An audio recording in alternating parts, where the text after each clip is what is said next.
So now to the tight Senate races across the country. There are 34 seats up for grabs, and Democrats are expected to gain some seats. But the question remains, will they gain enough to retake the majority from the Republicans?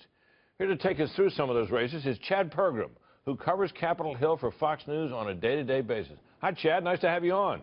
Thanks for having me. Good evening. So what should I be looking for? We got, what, 24 seats in Republican hands that they have to defend, Democrats having to defend only 10. Take it from there. That's the main thing here, is that the Republicans are playing defense at this point. And the reason is because of their success in 2010.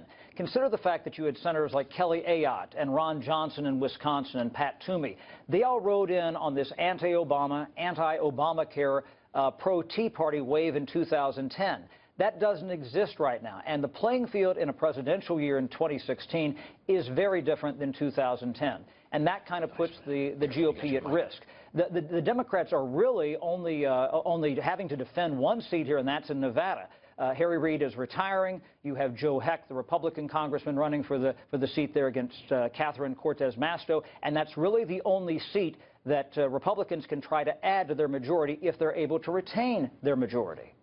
Right. So, and it looks to me, just we're looking at the average of the polls out there, it looks like the Democrat Cortez Masto is ahead, but what, by 0.4 of a point or something like that. So that looks right. that race looks like a total toss-up. Where else are you looking, Chad? Well, I would look at North Carolina. That's a tough one right there. North Carolina is a seat that always goes the way the presidential race goes. North Carolina has only split its ballots between the president and the Senate once. That was 1968 when it voted for Nixon and then voted for Sam Ervin, who, of course, then investigated Richard Nixon, chairing the Watergate Committee. Another wild card is Missouri. Roy Blunt is a Republican senator, first term, used to be the whip in the House. He is up against Democrat Jason Kander. Nobody probably a year ago could imagine that Roy Blunt would be in worse shape at this point in the election cycle than, say, Rob Portman, another Republican who's up this year in Ohio. Keep in mind that Roy Blunt has had a precedent for losing tough races before, and that was when he was the whip. John Boehner came out of nowhere to beat him for the majority leader race when Tom DeLay went away. This is when he was in the House. I'm looking at the polling average out there, and he appears to be ahead by a point, just over a point.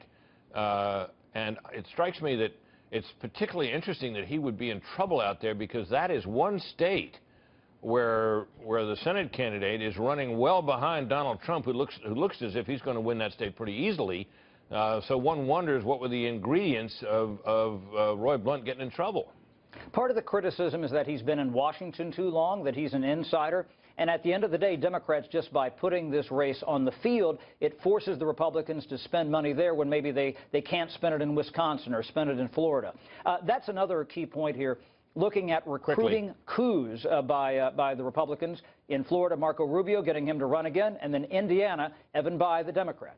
Yeah, Evan Bayh, of course, is the former senator from that state, former governor. His father was a senator and governor, well-known political family out there. But he lived in Washington, right? So very quickly, I think he got himself in a little trouble by not being enough of a Hoosier.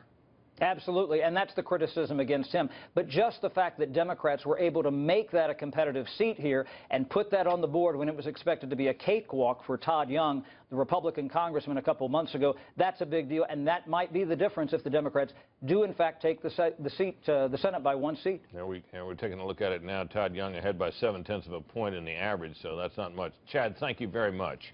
Anytime.